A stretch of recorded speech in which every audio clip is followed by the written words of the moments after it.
Γεια σας παιδιά, εγώ είμαι ο Ιτσόμι Τραπ και σήμερα θα σας δείξω πώς να φτιάχνετε σπιτική κοτόπιτα.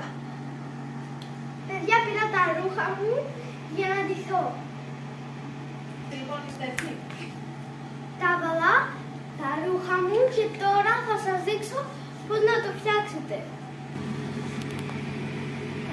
Παιδιά, εδώ έχουμε πιπεριά κόκκινη, κρεμμύδι, πιπεριά πράσινη. Εδώ έχουμε κρέας μαριναρισμένο. Ρίχνουμε λίγο λάδι για να αρχίσουμε το τσιγάρισμα. Παιδιά, τώρα ρίχνουμε τα κρεμμύδια και όλα αυτά. Ξεκινάμε από τα κρεμμυδάκια.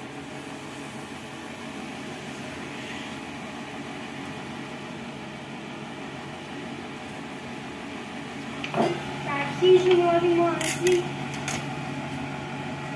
να τα μαρινάρουμε. Τι λέω, να τα τσιγαρίζουμε.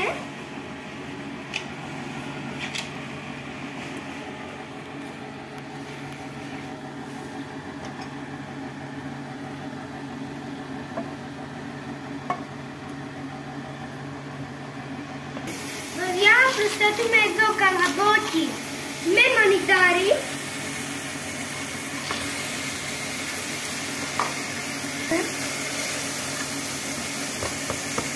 Παιδιά, τώρα θα βάλουμε αλάτι και πιπεράκι. Βάζουμε πιπεράκι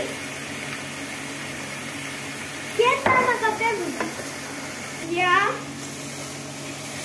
αρχίζει ακόμα να μυρίζει. Έχει αρχίσει να μυρίζει πάρα πολύ ωραία. Παιδιά, προσθέτουμε μισή κουταλίτσα πάπρικα και το κοτόπουλό μας.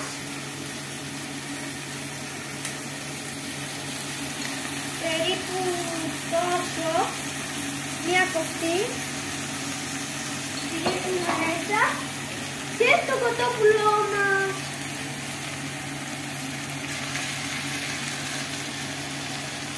Και τώρα το ανακατεύουμε. Παιδιά, το έχουμε τσιγαρίσει περίπου 5 λεπτά. Θα το βγάλουμε. Και παιδιά, τώρα ήρθε η ώρα να προσέξουμε κρέμα γάλακτος.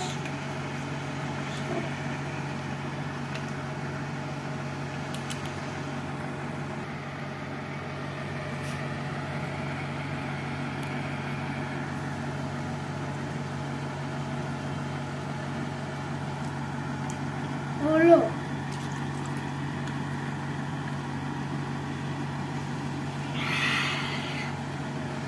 Και παιδιά, το ανακατεύουμε. Προσθέτουμε λίγο κεφαλοτήρι και το ανακατεύουμε.